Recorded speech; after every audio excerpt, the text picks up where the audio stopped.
Namaskar. Hello and welcome to P Guru's channel. I'm your host Sri Iyer. There's a report that came in the United States, and this was for the Congress and the political establishment's consumption. And this has created a bit of a, I should say, kerfuffle in India because one of the noted geopolitics observers has played it up a little bit, in my opinion. So today we are going to be talking about this. Does it even matter what the US is telling its own people and its own decision makers? Because it does matter, because there may be some decisions that might be made that will cost India in the long run. So I'm, as a US citizen, a little bit, I should say, well, I'll tell you what I mean after we listen to the three good generals. Let's first welcome the three good generals: General Ravi Shankar, General Dushyant Singh, and General Rajiv Narayanan. Namaskaram and welcome to P Guru's channel. How are you, sir? Namaskar. All fine. Okay, so the wicket is doing a little bit today. So we're going to have Sunil Gavaskar opening the batting today, and then he'll be followed by MS Dhoni in the top order, and then we'll have General Dushyant bringing in the rear. Over to you, sir. Oh, thanks a lot. Shri Iyer ji. Well, the China-Pak propaganda and US being taken in by it, actually this is normal. It's not something abnormal. But the report which you said is of the US Congressional Committee report, which is submitted to the government. Fundamentally, it is a report of China, right? Largely, it covers US-China issues and where US stands against China, or where does China stand. It's there. It's quite a detailed report. It's only in page 109 it is said that India and Pakistan are mentioned in tandem, and there it comes that Pakistan had success against India, things like that. And then it talks of how China helped Pakistan, and it clarifies certain perceptions or issues. The way people look at it, of course, it's not a great thing. But when you look at it, it's not something very unusual for America to take such a thing. First and foremost, I'm sure others also will agree with me. This report is a compilation from public sources. It's not something exclusive or secret or classified and all. It's a reference report, and some of the references are dubious, especially about the thing about Pakistan getting success over India by downing those Rafales and all that. Is fake. Why it's fake? I'm calling it fake because this is reference to a Stimson report, Stimson Center report by Christopher Clarey. Now, Christopher Clarey is again a dubious guy, the way I look at it. I won't say he's dubious. He's an American individual or a Canadian or something like that. But he's married to a Pakistani. And even during Op Sindoor and beyond that, he will talk all nice, but at the end he will talk against India and in favor of Pakistan. For a long time, I didn't understand this. Till I came to know that his wife is a Pakistani. Then I called him out in social media. And then I had to tell him, look, you're someone who is presenting a wrong picture.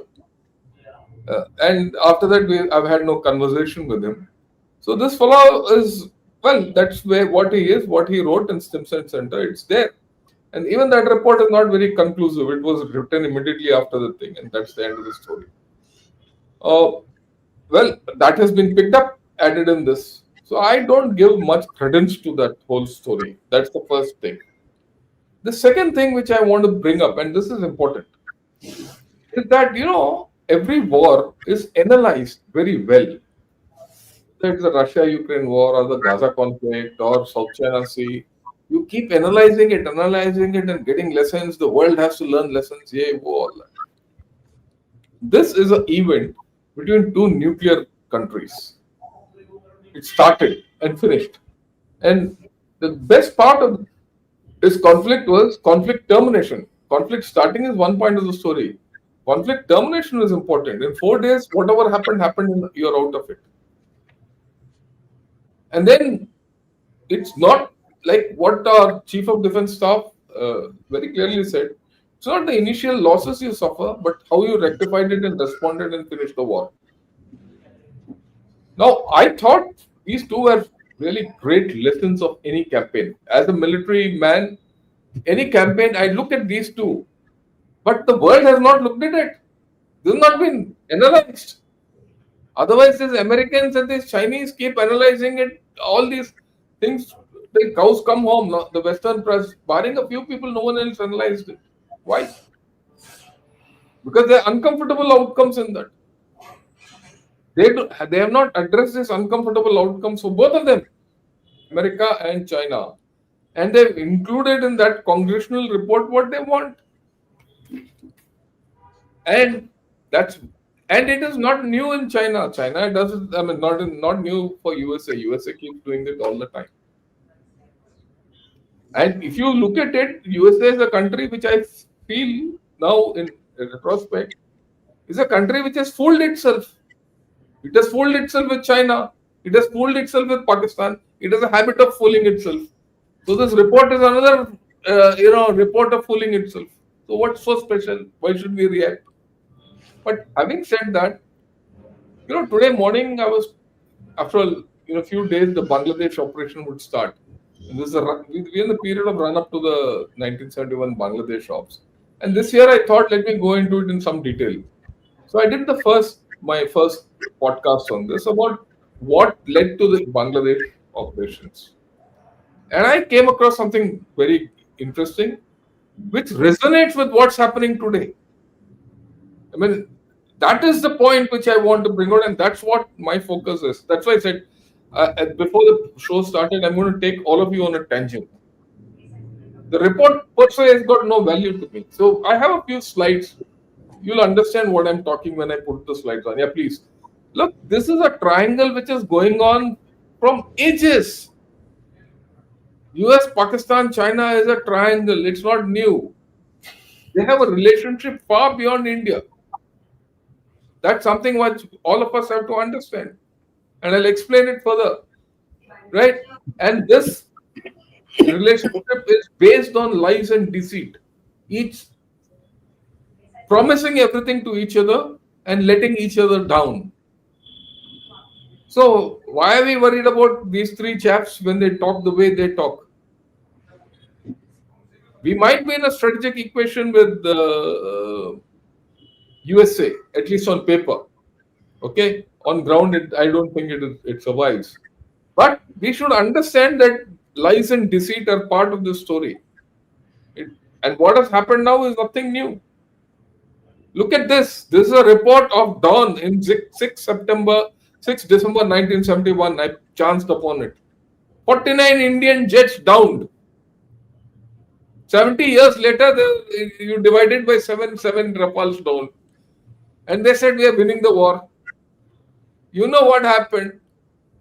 After downing 49 Indian jets, if Pakistan couldn't win 1971, do you think it has won a war after downing 7 Rafales, as they claim? Neither were 49 jets downed in 1971, nor were 7 Rafales downed now. You look at the equation. Then there's something else. I don't know how many people have read about this thing called the blood telegram. I said, I'm going to take you on a tangent. This is the tangent. What is a blood telegram? Is not about blood going in a telegram, but it was a telegram given by Archer Blood, who was the Consul General in Dhaka.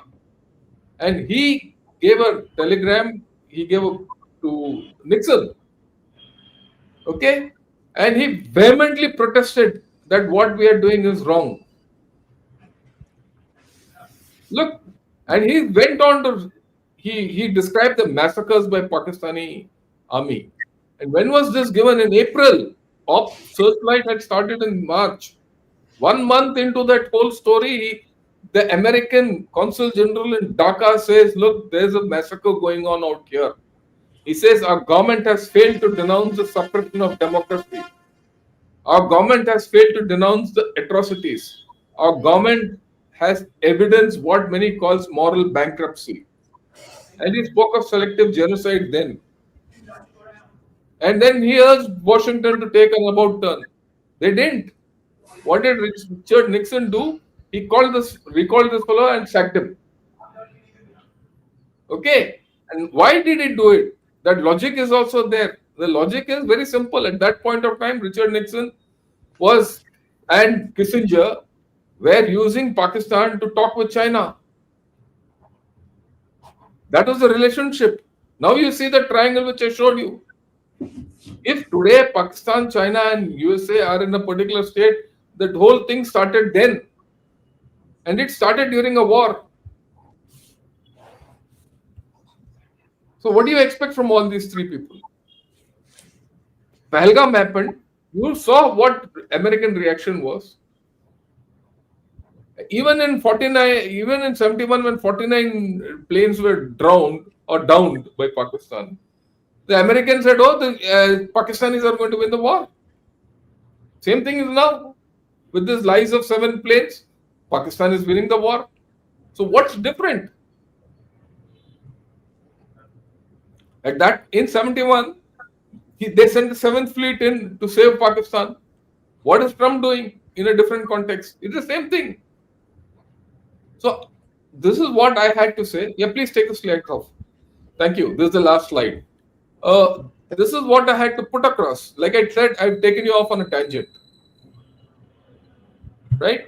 But I had to take you off on a tangent because the similarities between what happened in 71 and now are absolutely the same. It's the same USA, the same China, the same Pakistan.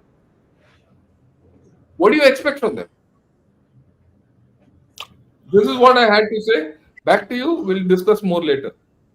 Thank you, General Ravi Shankar. Now, General Rajiv Narayanan, you and I have been talking, we've been working for a few hours since morning for you about this report. So, sir, your opening remarks on this. Okay. So let me first make out that page 109, which is that critical page. While in the first para, he speaks about success and then subsequently contradicts himself. He brought it down to 3, may not be Rafales. Some debris seen through social media reports. And then he contradicts himself by saying that the French intelligence have mentioned, which he quotes there, of the Chinese using disinformation campaign and social media handles, using video gaming and AI generated images to declare successes. That means if everything what he is talking of is a video gaming and AI, then where is the success? Already spoken about that Christopher Clary's report for Stimson, and in that he clarifies at the end, written on May 28th, that this is initial what he could gather from social media. Can you believe it? Making a report from social media, and so that enough data is not available, so some references can be given. So that itself tells you the value of that. I think whoever was making this report, let's be very clear, they also knew that to please someone they had to place that. It doesn't find mention in the executive summary of that chapter. There is nothing. I think they have tried to play up Chinese and PLA equipment everywhere to get a bigger pie of the defense budget. Create a hawa about Chinese equipment and this and that, so that they can at least confirm to the government that this is the problem in this. So the entire report is essentially what? It is the US-China economic and security report. Bulk of the security report revolves around 2 issues. A growing China, Russia, Iran and North Korea axis. This time they have not given any words to the axis. Condoleezza Rice will be getting angry. Axis of evil and other things they used to give earlier. Not done. Very quietly given Indo-Pacific. Only talks of Western Pacific. There is no mention of Indian Ocean region. In the executive summary, there is no mention of India or Pakistan. ASEAN, Taiwan, and Hong Kong find mention. And economic, he looks at the threat and he talks of Made in China 2025 and how the global supply chains are being affected, where China is weaponizing the geoeconomics and doing various things, and a summary of what they need to do. So that is the report. And another thing they are worried about, which is, I think, a beginning of look. By the way, this congressional report of China, it has been started as of 2000, cleared by the Senate, and this commission has been created in 2000. Remember, at that time, China had not yet entered the WTO. This we must remember. When he is talking of pharma, two things he is most worried about the sourcing of API and KSM, key source materials. And he says these are coming from China or routed via India. And he claims that there are some of them made by China in India. And he is worried that he doesn't want India also to be in the loop. So it doesn't find mentioned in the executive summary, it is there in the report.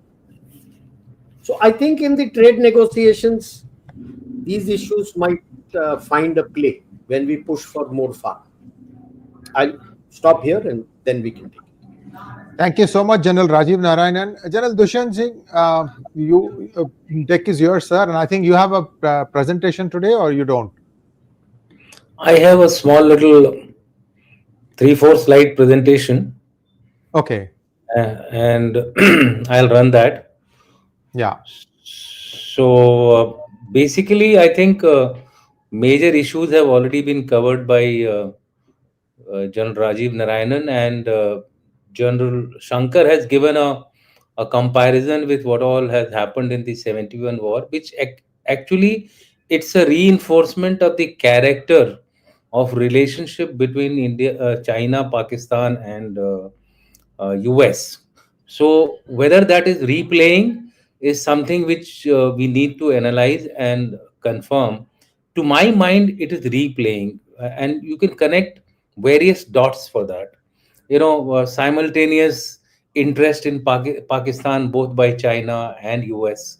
You find China not doing speaking so vehemently against Pakistan if there is a deal on rare earth, if there is a deal on cryptocurrency. Similarly, if Pakistan is going to the US for begging for economic help or begging for more defense equipment or upgradation of its F-16s, I think there seems to be some kind of a tacit agreement between these three actors, the triangle which he showed. And to back it up, I will just show you 3 slides or 4 slides which actually reinforce the deep nexus. The entire war seems to, not war, it is not a war actually. The entire conflict of 88 hours was being very closely monitored by the Chinese. So if you go to the next issue, here is one tweet which I would like you all to focus upon. It was in the Chinese social media on India attacks Pakistan. Several hashtags, related to India-Pakistan conflict began trending, including reports that Pakistan had shot down 6 Indian aircraft. Pakistani authorities also claimed the country had been struck by Indian missiles. So what I'm saying is that the hashtag Pakistan shoots down 6 Indian fighter jets were actually being played out in China. And it was China which was actually throwing it out into the international environment. For example, the first tweet had almost 43.559 million and discussions over 130,000, 95 media outlets. Similarly, Pakistan shoots down 6 Indian fighter jets, 20.53 million discussions over 3,369 comments, and 42 media outlets uploaded this to the Weibo. If you look at the the characteristics of this, you'll find All of these were surging at a very unusual time in the night. In the day when this particular tweet was taken out, it was around 800 or so. From there, it slowly rose to 8.58. But by the time you got up in the morning, this tweet had gone down to almost 50 million or 48 million. How come in such a short span you may try your level best? Humans can't actually spread it to such a large quantity. So therefore, obviously, technology of Chinese was being backed into the social media war. The second thing which you find very clearly in this is the 50 cent army was being actually geared and galvanized as though the war is of China and not of Pakistan. So whatever China may say that it was not part of the, I mean, it was not taking part in the conflict. I think it was very actively handling the non-kinetic element of Pakistan, and that is where we need to realize that this nexus needs to be taken care of in our next round. Coordinated media actions were taking place. Beijing daily was monitoring. They were monitoring as moderators. It's like an anchor orchestrating the war, and the Chinese media was actually monitoring the Pakistani media also, and also the Chinese media, and how it was being played out on TikTok in the US. I have discussed that in the past, so I won't repeat those things. So it was a multi-pronged attack, and it was being backed by the lobbyists. Now that is a point which I would like to connect here with the report, the US Congressional report. You see, to me, it looks like first of all, it was an amateur report written by an amateur. I mean, you could straight away say that not even those young researchers would write a report like this for a congressional committee. I think this is something which we need to analyze. So therefore, besides being amateur, it was also very, very childish. So either it is a planned thing, or it is a galti ho gaya types, jaldi jaldi banana tha, so somebody wrote like that. In my view, it was a planned thing, whether it was for the defense lobby to defense budget to be increased as far as US was concerned, or my sense says it was the Chinese lobby and not even Pakistani lobby which was working in the US over time. Let me tell you, in 2018 they spent almost 6 billion buying out the media of the US, and this figure is only growing. So in that, the lobbyists are also there. I think Sri Ayerji, you did a program in which various these think tanks are actually, where they are funded, etc. I am now forgetting those names, but you had given out a whole list of I think 4 or 5 Yeah, uh, yeah. these think tanks. So they are all, I think, it is a planned event to push it into the congressional report, and that is why it didn't find its place in the executive summary as well. Now if you look at it, look at some of the other social media. Why is Pakistan Air Force so formidable? Again, 48.85 overnight. So my last point in this is that it was a pre-planned thing by Pakistan and China to ensure that even if Pakistan loses, Pakistan will be orchestrated to emerge as victorious. And the hashtag which was played out last, I don't know whether you all know about it: glorious in peace, victorious in war. This was the last hashtag which was played out by the Pakistanis and double impacted by the Chinese. Thereafter, somebody became field marshal. So that is the power of the narrative. Both in the US, they influence the congressmen to ensure that Pakistani interests are taken care of, Chinese interests are taken care of.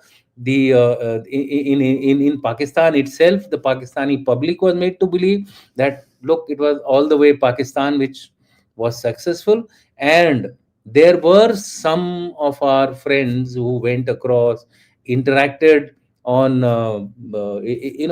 track to discussions where the Pakistanis sold their superiority in such a manner that when they came back, they actually amplified it. In my view, whenever an enemy is trying to sell something, it should be our endeavor to underplay it and not amplify it. Brahma Chelani has done exactly the same thing.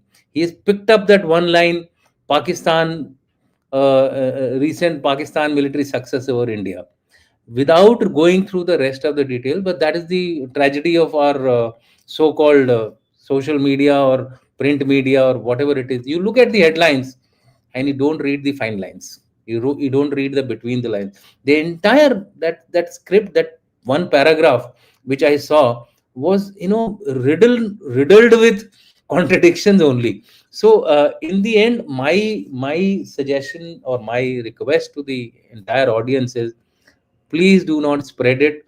Let's rubbish this bloody report.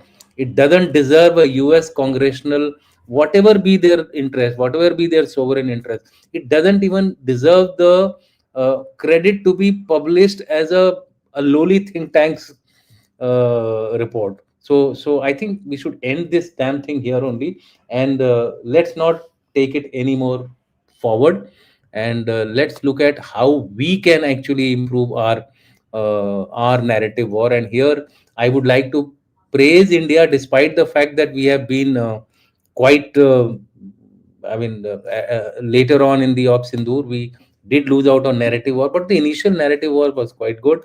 The fact checks are coming out to be very, very good now. In fact, the fact check machine of both the armed forces and the PIB is working overtime to ensure that these so-called deep fakes and other social narratives are being nipped in the bud. But we are only defensive. I think the time has come for us to become offensive as well. So if they are playing the game of unrestricted warfare, or if the Pakistanis are playing the game of sending out false narratives, no wars are won by full truth. All wars have an element of half truth and half lies. Right from the 3rd century AD and right up to even in our mythology, if you want to call it as mythology, Mahabharata, etc. Everywhere, Krishna ji had to change his approach to defeat a strong enemy. So I think time has come for us to be in the land of Romans, like the Romans. Look at our resources. We are misusing our resources. There is no coordination. There is nothing which is channelizing our narrative war. And the kind of print, kind of radio station, 900 channel, what have you, YouTube is flooded with everybody singing its own song on a daily basis without any directional approach to it. So what I had suggested as far as strategic communication is concerned, I think where we are lacking is funding, lobbying, cultivating influencers. It's a very gray world and out there, and we need to play the gray. We need to play the gray war effectively and efficiently. So with that, I'll end my first round discussion here only, and just say that the time has come for the 80% war. It is going to be 80% non-kinetic. Continue to go on. Otherwise, you'll find after 15 days another report from some other Rand journal coming up and trying to trash something, and we will immediately take it up and pick it up and make it into a big issue. And especially if it comes from people like Brahma Chelani and all, who are considered to be so-called thinkers, etc., etc., I think they're doing a great injustice to the entire system. Oh, I finished. Thank you so much, General Dushyant. And I just want to add my 2 cents to this whole thing. General Dushyant, it hurts me deeply that you are saying that as a YouTuber, I am not doing my job. I think I am doing my job. I'm, in fact, one of the first ones to highlight that United States dependence on China for its own armaments is so huge that it cannot really be thinking of having a war against China at this point of time. I was one of the first ones to take out all the data from private military contractors' equipment and say that, look, US has a huge problem. We gave away all this. Sir, 25 years ago, I remember, it was like 20 micrometer technology, microns, 20 microns. Today, we are in nanometers, 1,000 times smaller. There were some components that the United States Army needed that had these typical things like, old transistors, old ICs that were made using 20 micron technology. And they were willing to give a foundry in the Silicon Valley the extra little bit so that they can be justified to continue to running this process, because these guys needed 100 a month or something like that, or 100 a year. And they say, it's okay, we'll give you what you need so that you can keep your fab running, because fab cannot be turned off. Once the fab runs, it keeps running. You got to feed it something. And they were willing to, source that money so that the fab could keep running. And whenever these guys needed some components, they could supply to them. But in the last 20 years, a lot of things have changed for the worse, I must say. And this whole thing about US climbing down, I had done a program, October 9th and 10th, how the US Treasury got a huge hit. And then suddenly, you saw Trump changing the tune. And now I had made a lot of noise about H1B that, I had to counter the MAGA or the extremist elements of MAGA. I told them, look, this is not what you are thinking is happening. And watch what happened 2 days ago. Trump said that we do need H1Bs. It's a different matter that he still has that 100K per applicant. See, there are some things that went wrong. I don't deny that. And so some correction is going to happen. Somewhere in the middle, we are going to find middle ground. My take on all this thing is, you can say that it doesn't matter what appears in this congressional committee briefing. 745 pages is this report, gentlemen. 745 pages and multiple chapters, multiple sections, and so on and so forth. Do you think any congressman has time to read 745 pages? No. What happens is somebody in the office finds the summary, and helpfully for that somebody else will give them, look, these are the salient points. You see what I'm saying? So it's not the congressman, it's not even the congressman's helper, it's somebody else. That somebody else is what you need to catch. And yes, I'm telling you, in Indian American parlance, we are really, really behind in this race. And yes, Rajiv Malhotra told me on a hangout that 88 Pakistani Americans are in the current Trump think tank, the global body that is making all the decisions. Only one Indian American, and that one Indian American is more American than an Indian American. Indian American. So this is what we are dealing with. Be that as it may, what are we going to? Yeah, sir. I was not telling anything against you. What I said was in generic terms. Don't take it personal. No, what I'm saying is that the congressmen have 40 of these researchers with them, always roaming around. I've been in the US, so I went through few of these congressmen. So I saw, what are you guys doing? So we are researchers of the congressmen. So it is these guys who are actually giving him the inputs. So whatever inputs they give to the congressman, he's going to speak on that. So that is why I said the lobbying thing has to be actually done, more of investment by India, not by the US. Why is US interested? It's the Indian government or Indian Information War Department, which has to now start investing not only in the US but all other places where if you want our narratives to go ahead. Otherwise people who are investing in it, they are getting their narrative into the right places, whether it is Congressional report or whether it is a RAND report. How many in Naval Postgraduate School I was studying there is a person who has been embedded not from now. He has been embedded from the last 30-40 years, Firoz Khan. Every time there is any program on nuclear issue, he calls Kidwai, what is his name, that Pakistani General Sahab, who looks after the who has been their nuclear expert. Unke saath ek program karta hai, and he manages to influence the local national security department of the US. That kind of approach we are not having. We sent somebody this there. Is the author of sir, this is the author of Eating Grass, right? Yes. Firoz Khan? Yes. Firoz Khan, he's in the NPS. Imagine his guts. He writes a book on Kargil with an Indian author.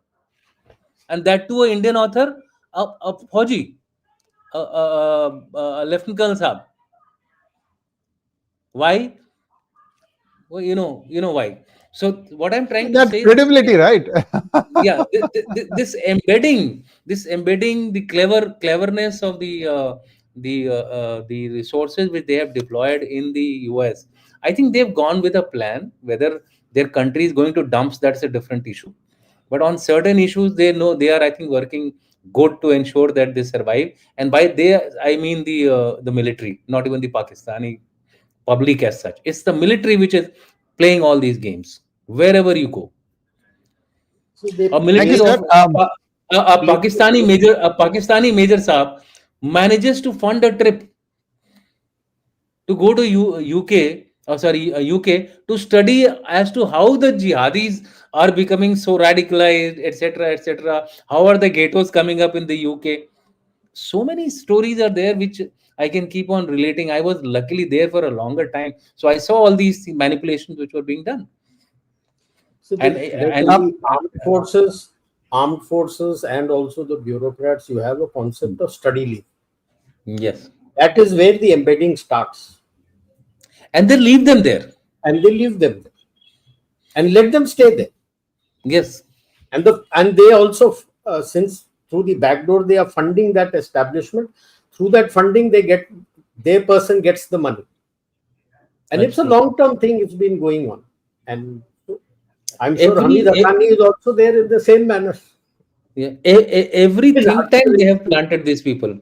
Every think tank they have planted these people.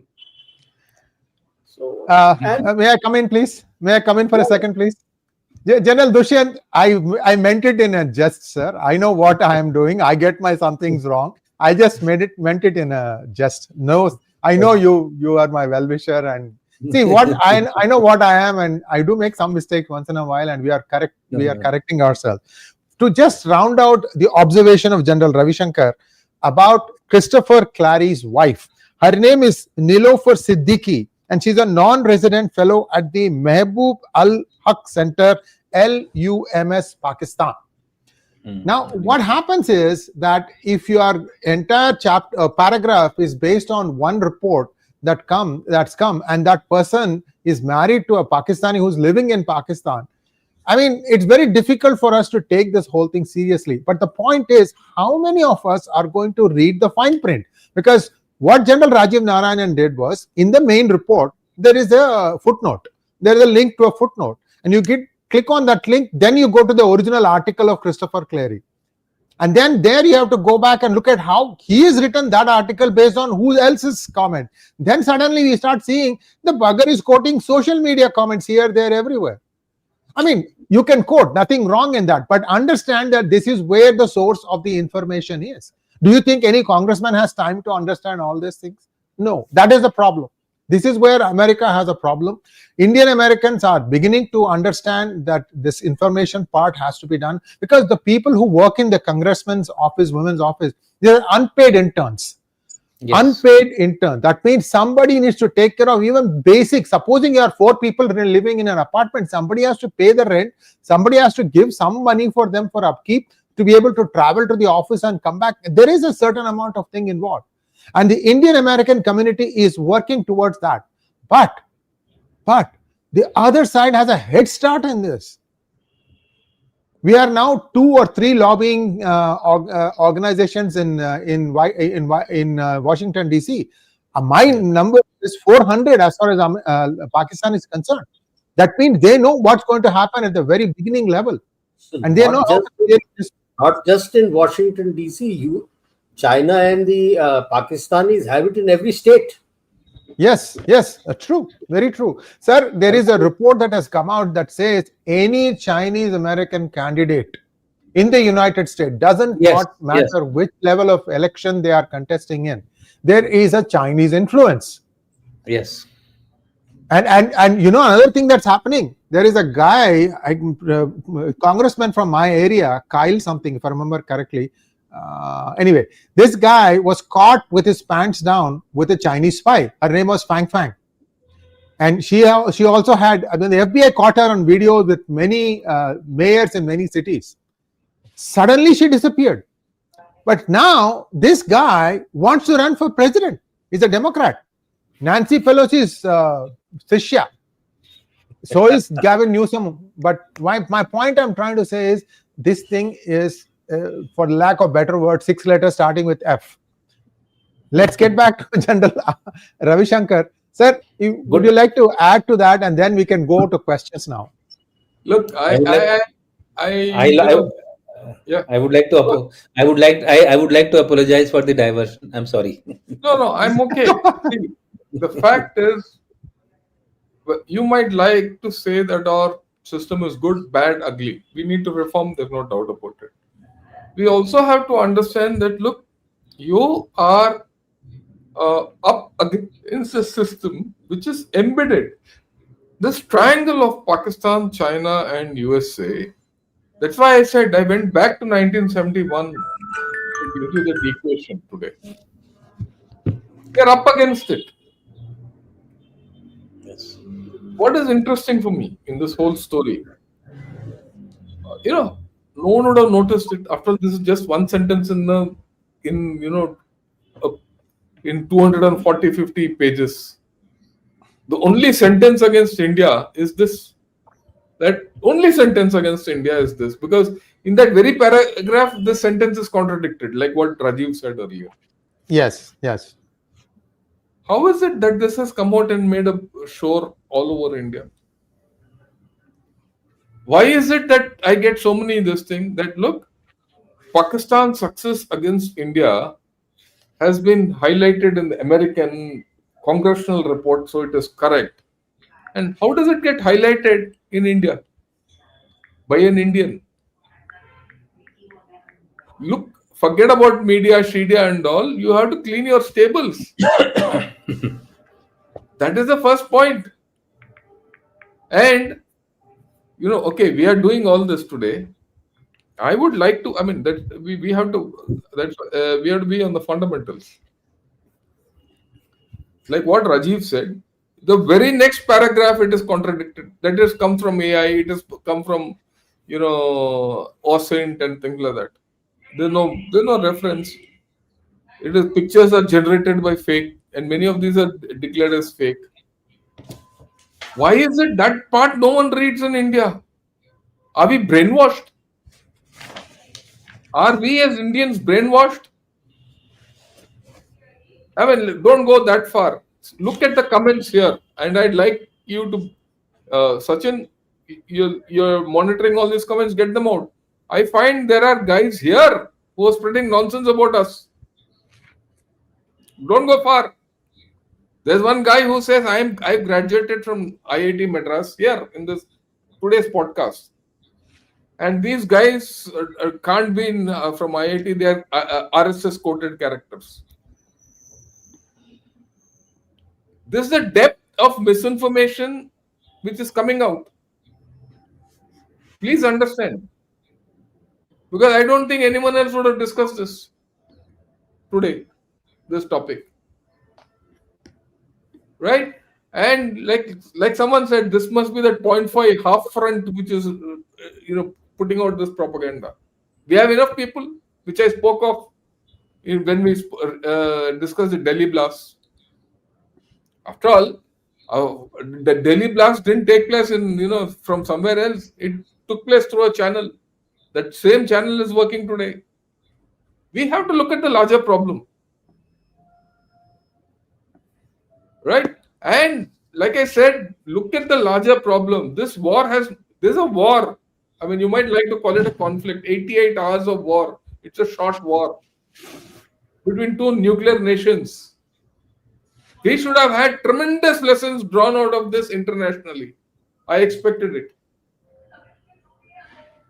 It's not happened. Why? Yeah, look at this bugger. Look at his name also. Please see what he's written.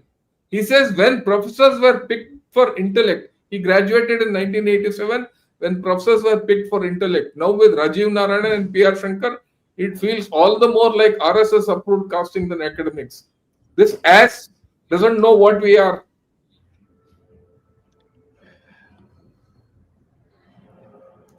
You see, the point is we have to look within ourselves. I've always maintained, don't look at America, don't look at USA, don't look at Pakistan, don't look at China. Look within ourselves. Your strength you have to find ourselves. Let me categorically tell everyone that shitty character who's written that, deny shit, no? That's his name. Why am I in IIT? I'm here in IIT to discover myself for India. I mean, that's true for all of us. All three of us who are affiliated to IIT Madras. And we're getting front end technology, which is not there anywhere else in the world. You have to find that strength yourself within. There's no point in blaming others.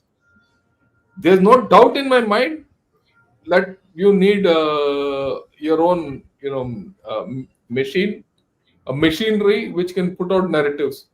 And like what General Dushan said, you have the best system available. You have a complete Ministry of Information and Broadcasting. And no other country would have probably had it, and you still don't broadcast. So let's look at it ourselves. I mean, I have no this thing to think of what USA is doing or not. It's their baby. Let them do what they want. Right? If the US Congress report is to be based on reports by unpaid interns and idiots, all the best. The next thing, which we have not discussed, what good is this report all about?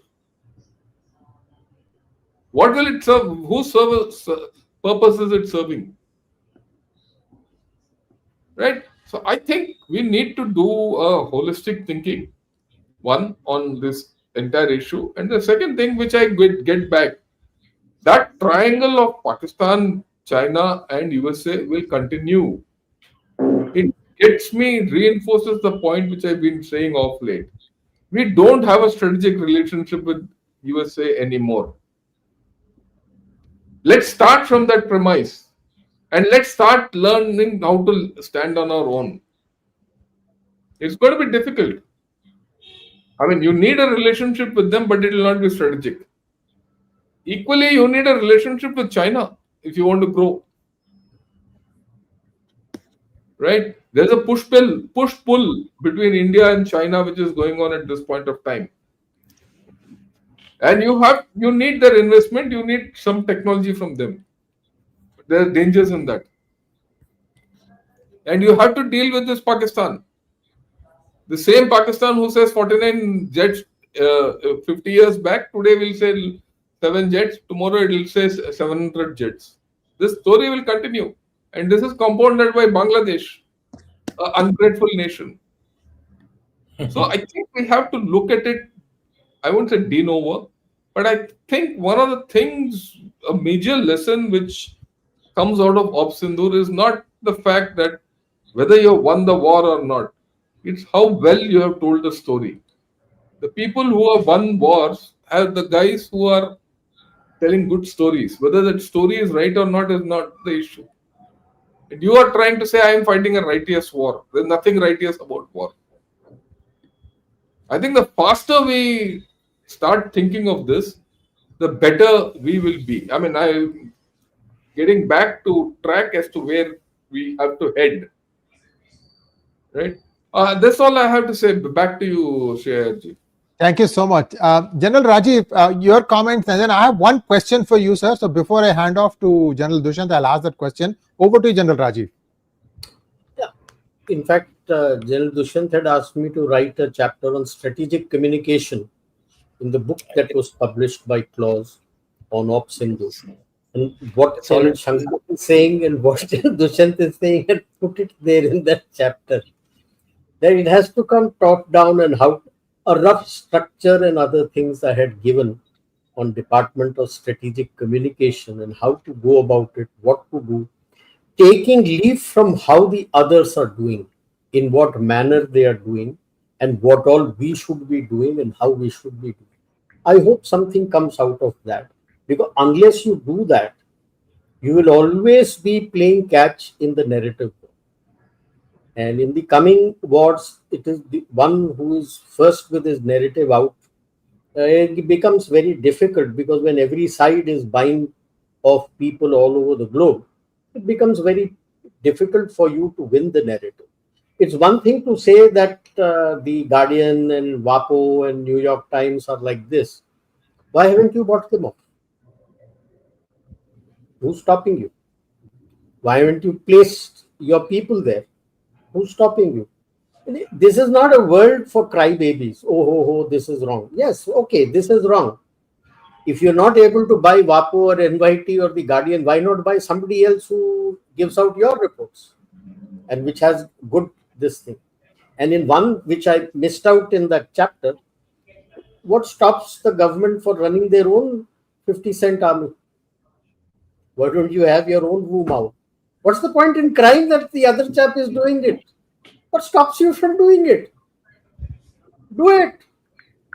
None of this, and as far as, like I said in my opening remarks, the Congressional report people who are compiling it also knew this is foolish. So it does not find anything in the executive summary. So any of these people who are going to help that congressman, they're doing multiple duties, are going to take the executive summary compile the executive summaries from each of the chapter and make out bullet points and give it to him. This is nowhere in the executive summary. Zero. What we need to look at, the Quad heads of state is not taking place. And in their version for Indo-Pacific, they're only looking at Western Pacific. That should be a matter of concern for us. That he's only looking at ASEAN, he's looking at Taiwan, he's looking at Hong Kong, and even Japan and South Korea should be worried. He's not looking at Japan and South Korea. So these are certainly larger issues that we need to. And I'll stick my neck out. I wonder how many people have been paid to tap just that one line. On page 109, just one line paid the people to run that. Absolutely. Thank you, sir. I have a question for you. This is a defense lingo. I want a little bit clarity. What are crashed drop tanks? When you want extended ranges or long duration, outside you have drop tanks. Since it reduces its load for taking G and other things, you first use that. You first use that and drop it. That's why it is drop tank, and so it falls down and crashes. And most of the debris that initially they were showing on social media was drop tanks. Since you want to stay in air for long, first feed is from the drop tank, drop it, and that's why it's called drop tanks. Drop it and then you're. That's what it is. And Thank you, sir. Two of the drones, or Banshee drones or something, two of them. Yeah. It enhances the agility of the aircraft to run away from any kind of a threat.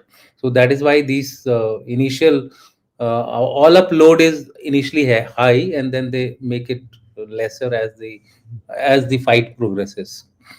Yeah, I mean, I have nothing more to add. Just to say that I think time has come for us now to think of the social media and the information warfare in a much more, I would say, balanced manner, and the public needs to be made aware that, look, don't believe whatever is coming on the social media or YouTube or various platforms which are there, whether it is WhatsApp, Telegram, Signals, on the face value.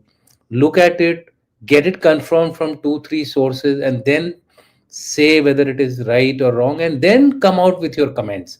I think a little bit of deliberation is required across the country. I'm talking for people inside the country, and like Jan Shankar said, the stable has to be cleaned, and the responsibility lies on people like us, who are at the top, who are trying to convey certain messages, speak in various platforms. These are the people who have to, I think, say things correctly. I wrote an article in Deccan Herald, and it had something to do with veterans. It was a very balanced article looking at both the government and the veterans' interests. But the heading which Deccan Herald painted was "Saga of Betrayal of Veterans." Now, moment you write this huge heading in the Deccan Herald, Dushyant Singh became an enemy of the government. I became friend of the veterans. I said, "Pura to पढ़ लो, उसके अंदर लिखा क्या है?" And then I went back to Deccan Herald. I said, "Why did you change the heading?" He said, "Sir, otherwise who will read?" So I think somewhere there is a need for us to take responsibility of what we are actually putting out in the media. People read it, and once they find something very interesting, they share it like a viral. I the other day had a YouTube program with a lady, so on the on this Delhi blast, etc. Now it's suddenly gone viral. My lost friends are ringing me up because of certain things which I, out of heat of the in the heat of the moment, I said something related to politics and security. So suddenly everybody has latched on to it and it's just running away. It's over 2 lakhs in the YouTube, 2 lakhs in Facebook, 2 lakhs in LinkedIn. I don't know what is happening. So I've stopped responding to people. I said, "Okay." But the fact of the matter is, I said something which was absolutely right and correct for the public. I would say public awareness is the next job which we have to do, and fighting the war, take the war to the enemy. These are the two big points which I have as far as narrative war or information war or non-kinetic war is concerned. Let's not be only defensive, let's be offensive as well. Thank you so much, sir. I think with all your permission, shall we go for questions now? Yes, sir. Thank you so much.